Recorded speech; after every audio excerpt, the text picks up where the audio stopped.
So you're not going to do any walking to the Star Center, but if you are jaywalking in Santa Fe, watch out. You could be slapped with a hefty fine. Listen to this. The City Council's Public Safety Committee wants to increase the fine from $25 to $150.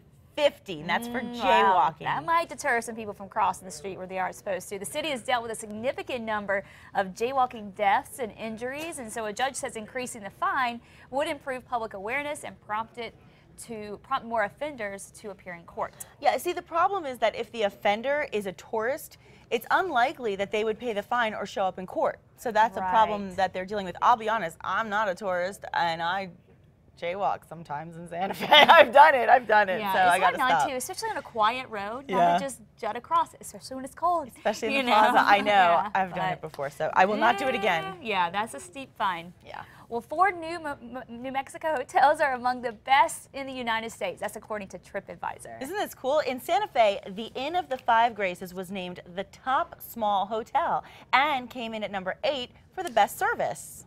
Right. So basically, in Santa Fe, the Casa Kuma and Bed and Breakfast that came in at number 11 for best B&B. And I also want to mention that in Tucumcari, the Blue Swallow Motel actually placed 3rd for the very best bargain hotel and 6th for the best service, which means it actually beat out the 5-star Inn of the Five Graces. Can you believe that? Wow. And the Motel Safari in Tucumcari was ranked as the 20th best bargain hotel. Amazing. Now, the TripAdvisor Traveler's Choice winners were based on millions of reviews covering more than 650,000 hotels.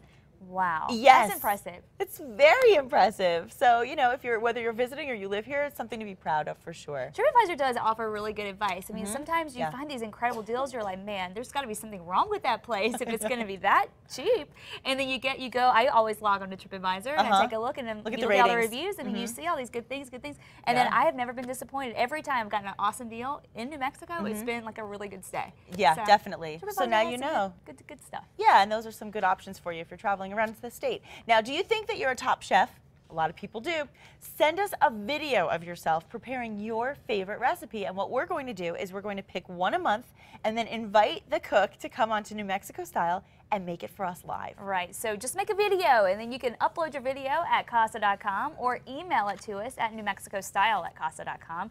The deadline to submit your video is Friday, January 25th, so you got about a week or so, or a little more than that. I'm excited. Yeah. Because you know people always tell us, oh, I make the best this or I make the best that. Well, now you can prove it. Yeah, and there'll be a different spin on things, because there's always a different spin on things when it comes from the home. Absolutely. Well, if you want something done right, then what? Do it yourself? That's what they say.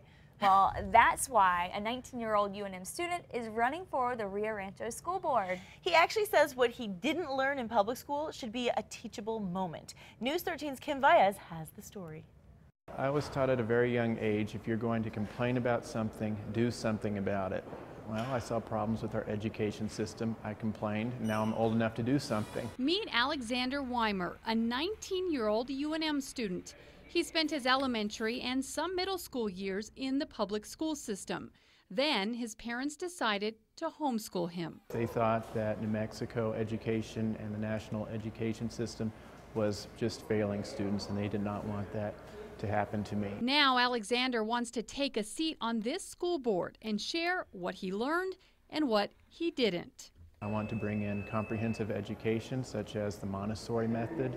I want to increase raises for the teachers as mandated by federal law. I want to really do away with the whole standardized testing system. You know, that testing kids on subjects that they haven't even learned yet, it does nothing. It shows us nothing at all. Alexander has his work cut out for him. He's running for District 5, which has 3 other candidates. Victor Rodriguez, a father of 4 trying his hand at politics, Catherine Cullen, a realtor with 2 children, and Kelly Howe, a faculty member at UNM who has 2 children in the school district. But this young man is determined to make a difference. Not every student can be homeschooled. Not every student can be in private school. So I think it's only fair that we provide public educated kids with the best education possible. And if it's not on the school board, he says it will be somewhere else. I'm very political, and there's a lot that I want to do to help improve our country, so I think my aspirations will remain in politics and law. Well, Wow, good for him. Yeah. Well, the school board election is February 5th. Early voting has already begun. Well, good for him. Good for him. I hope he keeps it up. Yeah. And still ahead on New Mexico Style, my interview with Kimber Eastwood. Find out how the oldest daughter of the Hollywood legend is making a name for herself behind the camera.